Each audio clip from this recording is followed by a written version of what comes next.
کہاں میں کہ زمانے کا ٹھکرایا ہوا، کہاں میں کہ زمانے کا ٹھکرایا ہوا، اور کہاں تو کہ جہاں تیرا اپنا بنایا ہوا۔ میں لاکھ برا ہوں میرے خدا، لیکن تجھے جب بھی پکارا تیری رحمت کا سایہ ہوا۔ تمام قسم کی تعریفات، حمد و ثنا اللہ رب العزت کے واسطے، درود و سلام جناب محمد الرسول اللہ صلی اللہ علیہ وسلم کی ذات اقدس و اطہر پر کروڑہا رحمتوں کا نزول، صحابہ کرام، اولیاء کرام، تابعین اعظام، علماء کرام اور محدثین کرام پر کہ جن کی بے پایا جد و جہد، کوشش، کاوش اور محنت کی بدولت یہ دین حقہ صحیح طور پر ہم تک منتقل ہوا۔ سامعین کرام، انسان کو میرے رب نے پیدا فرمایا، اور پیدا کرنے کے بعد جب اسی انسان کے لیے سجدے کا حکم ہوا تو سجدے کے انکار کرنے پر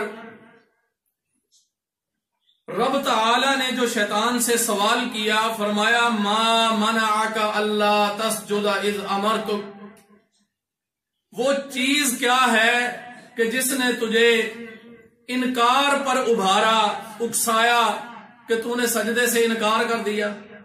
حکم تو رب کا تھا۔ تو اسی چیز پر بجائے اسے کہ معذرت کر لی جاتی، سوری کر لی جاتی، معافی مانگ لی جاتی، اصرار ہوا اور پھر اس پر ڈٹ گیا، جس پر ساری کی ساری یہ سزائیں، یہ آگے لمبی تفصیل، میں اس تفصیل میں نہیں جانا چاہتا، اشارہ اس طرف کرنا چاہتا ہوں کہ یہ غلطی ہوئی۔ پھر اس کے بعد آدم علیہ السلام کو اکسایا گیا، وہ ایک پھلدار درخت جس سے منع کیا، اسی پر پکڑ ہو گئی اس کو کھانے پر، اور پھر جنت کا لباس اتروا لیا گیا، اور اس کے بعد زمین کی طرف۔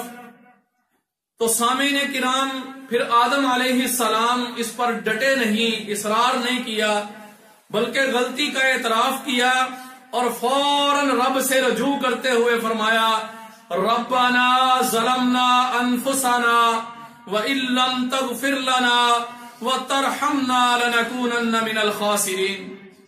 اے رب العالمین، ہم تو اپنی جانوں پر ظلم کر بیٹھے، غلطی سرزد ہو گئی، انفسنا اپنی جانوں پہ ظلم کیا، وَإِن لَّمْ تَغْفِرْ لَنَا وَتَرْحَمْنَا، اور اگر تو نے ہم کو بخشا نہیں، معاف نہیں کیا، رحم نہیں کیا، لَنَكُونَنَّ مِنَ الْخَاسِرِينَ، پھر تو گھاٹا ہماری قسمت میں آ جائے گا، پھر تو نقصان ہی نقصان ہے، اس کے علاوہ تو چارہ ہی کوئی نہیں۔ اللہ تیرے سے معافی مانگتے ہیں، معاف فرما دے۔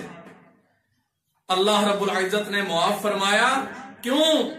وجہ یہ تھی کہ اللہ تو معافی کو پسند کرتا ہے، اللہ تو معافی طلب کرنے والوں کو اتنا زیادہ پسند کرتا ہے کہ اللہ ان سے دوستی کر لیتا ہے۔